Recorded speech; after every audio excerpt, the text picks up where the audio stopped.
자, 제가 먼저 준비한 국내 사건 기사는요. 사건 발생 이후 무려 16년 만에 올해 1월 11일 피고인에게 무기징역이 선고되었습니다. 자, 먼저 사건은 2001년 2월 4일로 거슬러 올라갑니다.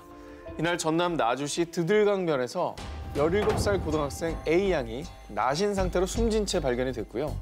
당시 그녀의 상태로 보아 성폭행을 당한 뒤 목이 졸려 살해된 것으로 추측이 되었습니다. 현장을 용의주도하게 정리한 범인 때문에 이 사건을 해결한 단서는 오직 단 하나, 피해자 몸속에 있는 범인의 DNA뿐이었는데요. 사건 발생 후 이 단서를 바탕으로 용의자를 찾아 나섰지만 쉽사리 용의자는 잡히지 않은 채 속절없이 시간이 흘러갔습니다. 자, 그러다 2010년 용의자의 DNA를 동의 없이 채취할 수 있도록 법이 바뀌면서 드디어 2012년도에 용의자의 DNA와 일치되는 사람이 나타나게 된 겁니다. 하지만 B 씨는 합의로 성관계를 했을 뿐 나는 살인을 하지 않았다 이렇게 주장을 했고요. 결국 증거 불충분으로 무혐의 처분을 받게 됩니다. 하마터면 영구 미해결 사건으로 남을 뻔했었는데요. 다행히도 2015년 태완이법이 시행되면서 살인사건의 공소시효가 폐지됐고요. 자, 무엇보다 B 씨에게 법원이 유죄를 선고하게 된 결정적인 이유는요. 한 법의학자가 핵심적인 과학적 근거를 제시했기 때문인데요. 제가 중요한 기여를 한 법의학자 교수님을 직접 만나보겠습니다. 드들강 이 사건은 어떻게 해서 이제 함께 하게 되신 건가요? 일단 서류를 보자. 그래갖고 이제 서류를 다 받았어요. 네. 그런데 뭐라고 써 있느냐면 질 깊은 데서 나온 건 정액 플러스 혈액이 나오는데 듬성 이렇게 혈액이 묻어 있다. 사람이 움직이면 그게 당연히 그러니까 이제 섞인다고 생각하는데 예. 이게 진짜 섞이느냐 이거지. 예. 그래서 실험을 해보기로 했어요. 부엌이라고. 예. 그 위생팩 이 정도 되는 거예요. 먼저 안쪽에다가 쫙 정액을 이렇게 넣어놨어요. 예. 그렇게 하고 혈액을 붙여놨어요. 근데 그거는 어떻게 채취를 하셨나요? 혈액은 내 거고 예. 우리 아들 거 정액 받고 30분 후에 보니까 안 섞여. 야 이거 안 물론 섞이네. 동의하에 사진 찍어야 정액을 돼. 받아줬다고 합니다. 여기서 저 사진 때 저게 지금 위에 카메라 놓고 사진 찍을 게 될 수 있는 거거든. 예. 요걸 가고 저쪽으로 딱 봤더니 그 움직임 벌써 이만큼 섞여요. 아, 퍼져 나갔네요, 저. 예. 그래서 저기서 이대로 놓고 6시간 반을 놔뒀어요. 그랬더니 요 정도밖에 안 섞여요. 아. 그 경계부에서만 약간 섞이더라고. 이미 물에 들어왔을 땐 반항을 할 수 없는 상태로 돼 있는 그런 상황. 법원에서 결과가 지금 현재 어떻게 난 상태인가요? 무기징역 나왔죠. 그 판결문 읽어보면 자기는 안 죽였다 그랬지만 성경우 씨하루 죽였다면은 누가 죽였겠느냐. 진례에 정액 있는 사람이 죽였지 않겠느냐. 그렇죠. 그래서 이 사람 움직일 겨를도 없이 묻힐 수도 있던 사건이 이 실험을 통해서 이게 또 범행이 밝혀지게 된 건데요. 어쨌든 진실 밝혀나가는 거 이게 이제 우리가 할 일이고 그거를 아주 제일 잘 만들어졌을 때 그때 기쁨을 느껴야 되겠지. 반드시 해결될 사건이라는 사실은 모두 시청자분들도 함께 기억을 하셨으면 좋겠고요. 드들강 살인 사건처럼 하루빨리 해결이 됐으면 하는 바람을 가져보겠습니다. 네. 포기하지 않는다면 희망은 있다. 이번 특종은 대한민국을 떠들썩하게 했던 사건입니다. 1997년 1월 20일 부산 교도소. 무기징역을 선고받고 복역 중이던 한 범죄자가 화장실 쇠창살을 뚫고 탈옥하는 사건이 발생했는데요. 오늘 새벽 6시 부산교도소. 강도치사죄로 무기징역형을 선고받고 수감 중이던 29살 신창원 씨가 없어진 사실이 순찰 도중 발견됐습니다. 기억하죠. 당시 진짜 전국에 발칵 뒤집혔잖아요. 매일 뉴스에 헤드라인으로 보도가 됐었고. 당시 신창원의 탈옥에 초비상에 걸린 경찰들. 신창원의 연고지는 물론 수사를 전국적으로 확대해 도로에 검문소를 설치하고 통행 차량을 수색, 대대적인 수사를 벌였는데 그러다 그가 탈옥한 지 9개월 만인 1997년 10월 15일 경찰은 신창원이 충남 천안의 한 빌라에서 다방종업원 전 씨와 동거를 하고 있다는 제보를 입수. 경찰입니다. 신창원 아시죠? 눈에 불을 켜고 바로 잠복 근무에 들어갔습니다. 하지만 낌새를 채고 달아난 신창원. 경찰은 허무하게도 발길을 돌릴 수밖에 없었습니다. 그리고 탈옥 1년여 만인 1998년 3월 6일 경찰은 신창원의 고향인 전북 김제에 차려진 검문소에서 드디어 신창원을 잡을 수 있는 절호의 기회를 맞이합니다. 하지만 이번에도 신창원은 재빠르게 도주하고 말았습니다. 그렇게 경찰을 눈앞에서 따돌린 것만 무려 5차례. 국민들은 신창원을 잡지 못하는 건 아닐까 걱정하며 두려움에 떨어야 했습니다.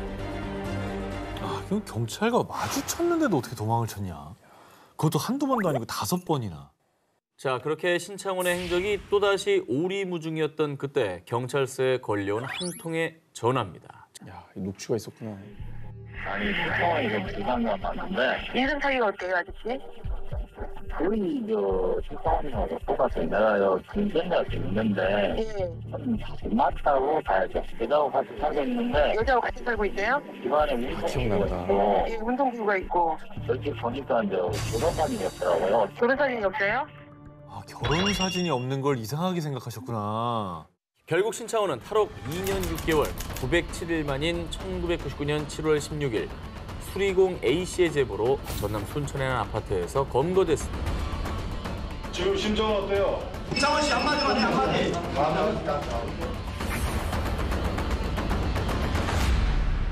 2003년 9월부터 2004년 7월까지 10개월 만에 무려 20여 명의 노인과 여성들을 살해한 살인마 유영철. 너무 생생하게 기억나. 네, 굉장히 짧은 기간이었는데 안타깝게도 또 많은 희생자가 났었던. 네네네. 영화되기도 했었잖아요, 이 소재로. 아, 맞습니다. 영화 장면을 봐도 무섭더라고. 특수절도 및 강간 혐의로 전주교도소에서 복역하던 유영철은 아내 이혼 통보에 분노하다 극악무도한 살인범으로 끝도 없이 추락.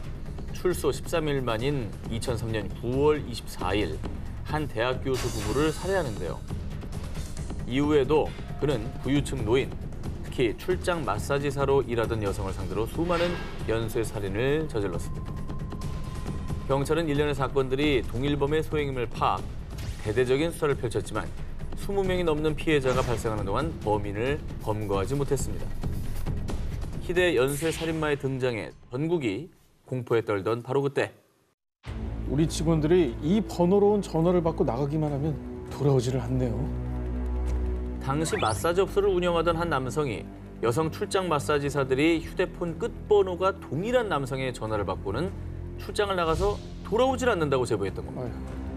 아, 그래서 이 추격자 거기서 야, 4885. 너지? 진짜 저때 유영철 사건 때문에 사회 분위기가 진짜 험악했어요. 당시 제보 전화의 내용대로 또 똑같은 번호로 출장 마사지 요청이 들어오자 경찰은 남성이 있는 곳으로 출동. 그리고 드디어 그곳에서 희대 살인마 유영철에게 수갑을 채우게 됩니다. 용기자가 마사지 도우미를 또 보내달라는 전화가 왔다는 제보자의 추가 제보를 받고 용기자와 약속한 약속 장소인 마포구 노고산동 노상에서 검거를 하였습니다. 단 한 통의 전화로 멈추게 된 유영철의 잔인하고도 엽기적인 살인 행각. 한 통의 전화로 인해 더 많은 희생자를 막는 중요한 제보가 됐습니다. 1994년 9월 16일 새벽 3시 서울의 한 경찰서로 한 여성이 뛰어들어옵니다. 사람을 죽이고 막 불태우는 사람이 있어요. 빨리 가요. 빨리 가요. 엽기적 살인 행각으로 대한민국 범죄사에서 가장 잔인하고 끔찍한 사건들로 기록된 지존파 사건을 세상에 알린 결정적 제보였습니다. 전국 곳곳에서 모두 5명을 살해한 범죄단 일당 6명이 경찰에 검거됐습니다. 참 어린 마음이 되게 충격을 받은 그런 사건이었는데 너무 잔혹해서. 네. 지존파는 부유층에 대한 맹목적인 증오심에 가진 자의 것을 빼앗고 그들을 죽인다라는 행동 강령을 세우고 무고한 시민들을 잔인하게 살해했는데요. 이들은 살인 연습을 한다며 실제로 젊은 여성을 납치해 살해한 것을 시작으로 배신한 조직원, 사업가 부부 등을 살해 총 5차례의 범행을 저질렀습니다. 그리고 이들은 납치한 피해자를 감금하고 사체를 소각할 화덕까지 설치한 일명 살인 공장, 비밀 아지트까지 있었는데요. 이해가 안 간다. 1년 3개월 동안 전국을 누비며 잔혹한 범행을 저지른 지존파. 당시 전국 각지에서 잇따라 납치 살인 사건이 발생했지만 경찰은 유력한 용의자를 찾지 못한 상황이었는데요. 그러다 이 여성의 제보로 지난 살인 사건들이 모두 관련이 있고 그 배후에 지존파가 있었다는 것이 밝혀진 겁니다. 지금도 타고 있는 사람이 있을지도 모른다니까요. 그 제보가 아니었으면 지존파 못 잡고 또 더 많은 피해자, 우리가 또 보고 싶지 않은 그 뉴스들이 더 많이 나왔을 수 있어요. 그럴 수 있죠. 결정적 제보를 한 여성, 그녀의 정체는 지존파에게 납치당했다가 극적으로 탈출한 피해자 A씨였습니다. A씨는 지존파에게 납치돼 끔찍한 시간을 보낸 지 8일째 되는 날, 지존파의 일당 중 한 명이 부상을 입자 자신이 간호하겠다며 전남 영광읍 내의 한 병원에 동행했고요. 지존파의 감시가 허술해진 틈을 타 병원 탈출에 성공. 그렇게 필사적으로 뛰쳐나와 농가의 비닐하우스에 숨었다가 택시를 3번 갈아타며 이동. 아슬아슬한 숨바꼭질 끝에 서울의 한 경찰서로 향했습니다. 납치 피해자이자 생존자 분이면은 사실 더 제보하기 겁이 났을 수도 있는데 제보를 했네요. 얼마나 무서웠을까요, 진짜? 무섭죠. 경찰은 지존파의 본거지를 급습. 그렇게 1994년 9월 21일 지존파 일당을 검거하며 그 충격적인 실체가 만천하에 공개됐습니다. 난 인간이 아니야, 그러지. 정말 죽여서 못 죽여서 한이 맺혀. 충격이었어. 저도 충격이었어요. 반성하는 태도가 아예 안 보여. 결국 이들은 사형을 선고받고 1995년 11월 2일 사형이 집행되며 끔찍한 지존파 살인 사건은 마무리됐습니다. 제보가 얼마나 중요한지 소중한지를 다시 한번 일깨워주는 사건입니다.